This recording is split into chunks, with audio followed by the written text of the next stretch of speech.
ప్రభుత్వ whip Vemulawada MLA ఆది శ్రీనివాస్ జన్మదినాన్ని పురస్కరించుకుని చందుర్తి మండల కేంద్రంలో కాంగ్రెస్ పార్టీ మండల అధ్యక్షులు చింతపంటి రామస్వామి ఆధ్వర్యంలో కేక్ కట్ చేసి వేడుకలు నిర్వహించుకున్నారు। ఈ కార్యక్రమానికి ముందు ఎమ్మెల్యే ఆది శ్రీనివాస్ తన ఇలవేల్పు అయిన సనుగుల శ్రీ గోవిందరాజస్వామిని దర్శించుకుని ప్రత్యేక పూజలు చేశారు। ఈ సందర్భంగా ఆది శ్రీనివాస్ కు పండితులు ఆశీర్వాదం అందించారు। ప్రతి జన్మదినాన్ని పురస్కరించుకుని ఆది శ్రీనివాస్ గోవిందరాజుల స్వామిని దర్శించుకోవడం ఆనవాయితీగా వస్తుంది। అలాగే చందుర్తి మండల కేంద్రంలో శ్రీ సాయిబాబాను కూడా దర్శించుకుని పూజలు చేశారు। అనంతరం చందుర్తి మండల కేంద్రంలో కాంగ్రెస్ పార్టీ మండల శాఖ ఆధ్వర్యంలో అన్నదాన కార్యక్రమాన్ని ఏర్పాటు చేశారు। ఈ సందర్భంగా కాంగ్రెస్ పార్టీ మండల అధ్యక్షులు చింతపండు రామస్వామి మాట్లాడుతూ ఎమ్మెల్యే ఆది శ్రీనివాస్ నియోజకవర్గాన్ని అభివృద్ధి బాటలో నడిపిస్తూ ప్రజలకు సేవా కార్యక్రమాలు అందిస్తున్నారని ఎమ్మెల్యే ఆది శ్రీనివాస్ ఆయురారోగ్యాలతో ఉండాలని కోరారు। ఈ కార్యక్రమంలో మాజీ జడ్పీటీసీ నాగం కుమార్, నాయకులు గొట్టె ప్రభాకర్, పులి సత్యం, గ్రామశాఖ అధ్యక్షులు దారం చంద్రం, బొజ్జా మల్లేశం, మేకల గణేష్, ముస్కు ముకుందారెడ్డి, శ్రీనివాస్, పోన్చెట్టి తిరుపతి, సంతపురి బాబు తదితరులున్నారు।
చందుర్తి మండల కేంద్రంలో కాంగ్రెస్ పార్టీ మండల శాఖ ఆధ్వర్యంలో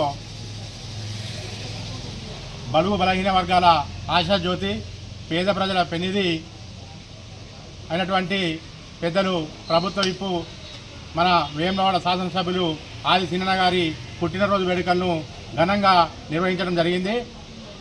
అదేవిధంగా సనుల గోవిందరాజుల స్వామిని దర్శించుకొని అనంతరం చందుర్తి మండల కేంద్రంలో ఉన్నటువంటి సాయిబాబా ఆలయంలో ప్రత్యేక పూజలు జరిపి పెద్దలు సినన్న గారి నేతృత్వంలోనే కేక్ కట్ చేసి మరియు అదేవిధంగా ఇక్కడ ఉన్నటువంటి ఏదైతే అన్నదాన కార్యక్రమాన్ని కూడా నిర్వహించడం జరిగింది।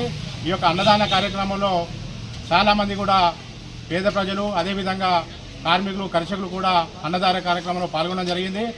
వారికి దేవుడు ఆయుర ఆరోగ్యాలతో అష్ట ఐశ్వర్యాలతో ఉండాలని కోరుకుంటూ చందుర్తి మండల కాంగ్రెస్ పార్టీ తరఫున వారికి హృదయపూర్వక జన్మదిన శుభాకాంక్షలు తెలియజేస్తూ, అదేవిధంగా ఓవైపు 8 నెలల కాలంలో ప్రభుత్వ విప్పుగా ఎమ్మెల్యే అయిన అతను ప్రతినిత్యం ప్రజల మధ్యలో ఉంటూ ప్రభుత్వానికి ప్రజల మధ్యలో వారధిగా ఉంటూ ఎన్నో పేద ప్రజలకు ఎల్ఓసీల ద్వారా సుమారుగా ఇప్పటికి 2 కోట్ల పైచీలకు వైద్య ఖర్చులకు ఇప్పించినటువంటి ఘనత ఈ యొక్క ఆది శ్రీనివాస్ గారికి దక్కిందని చెప్తూ, అదేవిధంగా ఇవాళ రోజున చూసినట్టయితే పత్రికాముఖంగా కూడా ఇప్పుడే పెద్దలు రేవంత్ రెడ్డి గారు, ముఖ్యమంత్రి గారు కూడా వారికి నిత్యం ప్రజలలో ఉంటూ ప్రజా సమస్యలను మా దృష్టికి, ప్రభుత్వం దృష్టికి తీసుకొస్తున్నందుకు మీరు ఆయురారోగ్యంలో ఉండాలని పెద్దలు రేవంత్ రెడ్డి గారికి కూడా వారికి శుభాకాంక్షలు తెలపడం జరిగింది।